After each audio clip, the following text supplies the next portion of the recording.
I'm Professor Dag, and please enjoy these 31 tales from the creep. Chapter 21 The Primitive.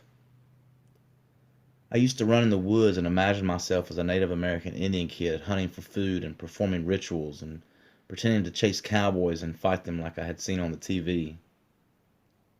One day in the midst of my imagination, I was in the woods near a bare spot where the trees didn't really grow. I sat down after running around for a while and looked up. The sky was pouring in from above, a perfect baby blue form, not a cloud to be seen. I wore a necklace that belonged to my father, who told me that it was an actual Native American artifact, and he'd found it in the very same woods I was in right now from back when he was a kid.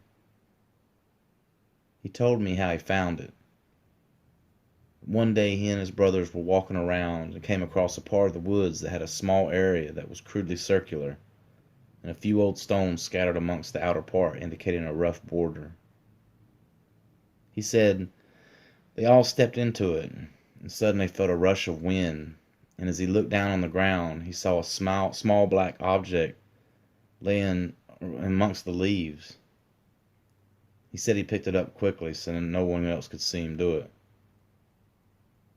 Now, as years later, I held it in my possession, or at least secretly.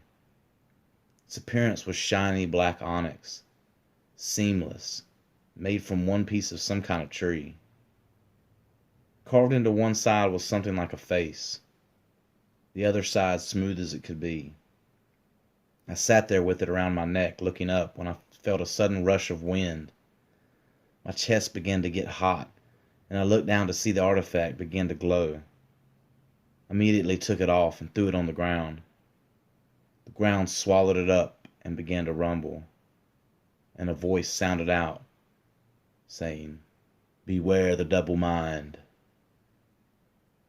I ran away without hesitation.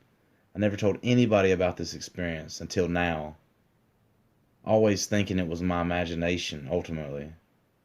But now that you know, maybe you can help.